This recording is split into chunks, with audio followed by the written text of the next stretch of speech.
வணக்கம்.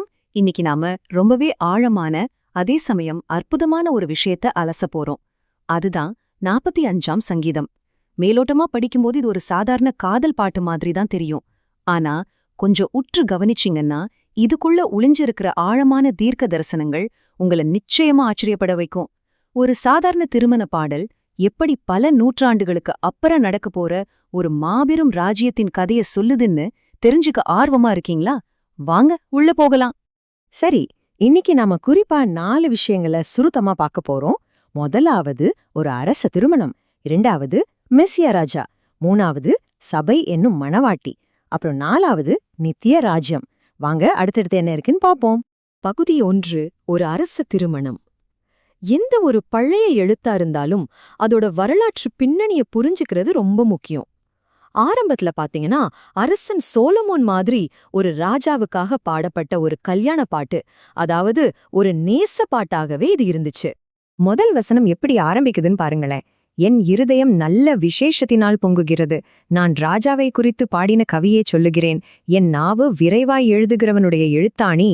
ஒரு கவிஞரோட உணர்ச்சிகள் எப்படி பொங்கி வழிதுன்னு இந்த வார்த்தைகள்ல உணர முடியுது இல்லையா? ஒருத்தரோட பேனா எவ்வளோ வேகமா எழுதுமோ அந்த அளவுக்கு அவர் ராஜாவை குறித்து பாட அவ்வளோ ஆர்வமா இருக்காரு. இந்த சங்கீதத்தோட ஒரு பெரிய சிறப்பே இது ஒரே நேரத்துல 2 தலங்கள்ல வேலை செய்யுது. ஒரு பக்கம் பாத்தீங்கன்னா இது நேரடியா ஒரு ராஜாவுக்கும் ராணிக்கும் நடக்கிற கல்யாணத்தை குறிக்குது. ஆனா அதே பாட்டு தீர்க்க தரிசனமா மெசியாவுக்கும் அவருடைய மணவாட்டியான சபைக்கும் உள்ள உறவையும் ரொம்ப அழகா சுட்டிக்காட்டுது. பகுதி 2, மேசியா ராஜா, அவரோட பண்புகளும் அடையாளமும். இந்த சங்கீதத்தோட முதல் 8 வசனங்களை எடுத்துக்கிட்டீங்கன்னா அது முழுசா மேசியாவை குறித்து மட்டுமே பிரத்யேகமா பேசுது. 2ஆம் வசனத்துல நீர் மகா சௌந்தரியமுள்ளவர்னு சொல்லப்பட்டிருக்கு. வரலாற்று ரீதியா பார்த்தா இயேசுவோட வெளிப்புற தோற்றம் எப்படி இருந்துச்சு நமக்கு துல்லியமா தெரியாது. ஆனா அவரோட உள்ளான அழகு, அதாவது அவரோட குணாதிசயங்களோட சிறப்பு இருக்கு பாத்தீங்களா, அதுக்கு ஈடு இணைய கிடையாது. அவர் ஒருத்தர் மட்டும்தான் முற்றிலும் அழகுள்ளவர். வசனம் 4, 5 மற்றும் 8ல ராஜாவோட பண்புகள் ரொம்ப மாட்சிமையா விவரிக்கப்பட்டிருக்கு. அவர் சும்மா பயணம் செய்யலங்க, சத்தியத்துக்காகவும் நீதியுடன் கூடிய சாந்தத்துக்காகவும் ஜெயமா ஏறி வர்றாரு. அவரோட வஸ்திரங்கள் எல்லாமே வெள்ளைப்போளம், சந்தனம், இலவங்கம்னு உயர்ந்த வாசனைகளை வீசுது. அதே சமயத்துல சத்ருக்களோட இருதயத்துக்கு பாயக்கூடிய கூர்மையான அம்புகளையும் அவர் வச்சிருக்காரு. எவ்வளவு வலிமையான நீதியான ஒரு ராஜாவோட உருவகம் இது. இப்ப நாம கவனிக்க வேண்டிய ரொம்பவே சுவாரஸ்யமான விஷயம் என்னன்னா, 6ஆம் வசனத்துல இந்த ராஜா நேரடியாக தேவனே என்று அழைக்கப்படுறாரு.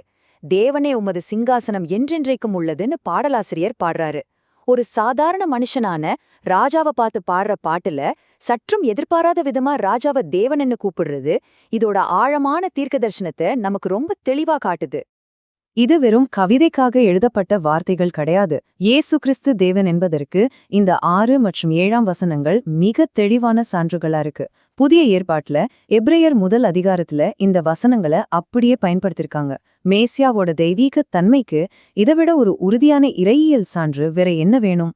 பகுதி 3, சபை எனும் மணவாட்டி, அவளின் மாற்றமும் பக்தியும். இப்போ 9 முதல் 15 வரையிலான வசனங்களுக்கு வருவோம்.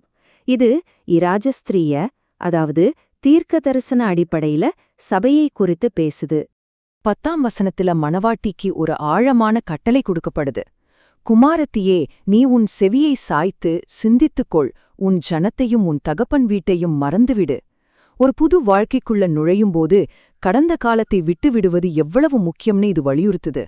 ஆனா இது எதை உருவகப்படுத்துதுன்னு நீங்க யோசிக்கலாம்.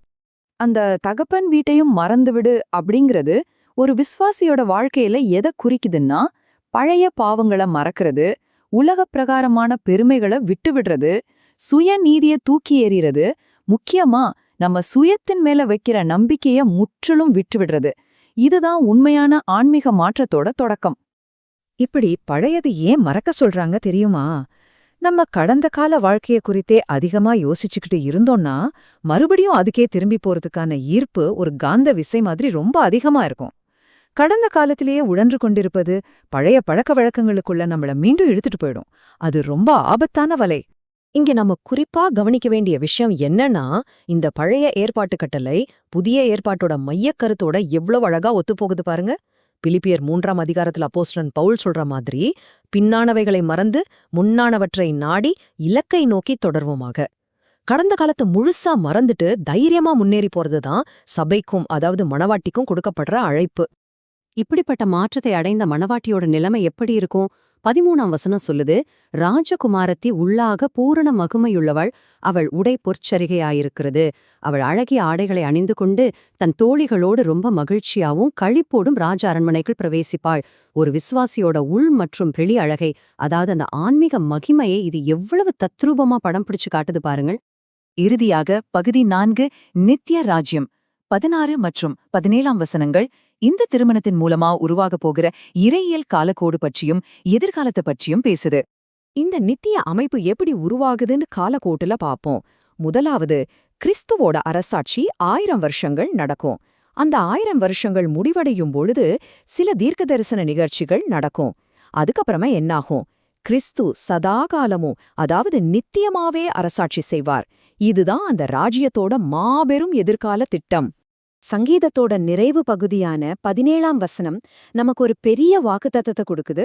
உமது நாமத்தை எல்லா தலைமுறைகளிலும் பிரஸ்தாபப்படுத்துவேன். பிதாக்களுக்கு பதிலாக குமாரர்கள் வந்து பூமி எங்கும் பிரபுக்களாக மாறுவார்கள். அந்த ராஜாவோட புகழ் எப்படி பூமி முழுவதும் எல்லா தலைமுறைகளுக்கும் ஒரு நிலையான பாரம்பரியமா தொடரும் அப்படிங்கறத இது ரொம்ப உறுதியா சொல்லுது. நிறைவா நாம சிந்திக்க வேண்டிய ஒரு ஆழமான கேள்வி ஒன்னு இருக்கு. மேசியா ராஜா நீதியை விரும்பி அக்கிரமத்தை வெறுக்கிறவர். அப்படியானால் அவரை பின்பற்றுகிற நாமும் எப்படி நீதியை விரும்பி அக்கிரமத்தை வெறுக்காதிருக்க முடியும்? இது நம்ம ஒவ்வொருத்தரும் நம்ம வாழ்க்கையோடு பொருத்தி பார்த்து நம்மை நாமே கேட்டுக்கொள்ள வேண்டிய ஒரு முக்கியமான சவால். இதை பற்றி தொடர்ந்து சிந்தியுங்கள். நன்றி, வணக்கம்.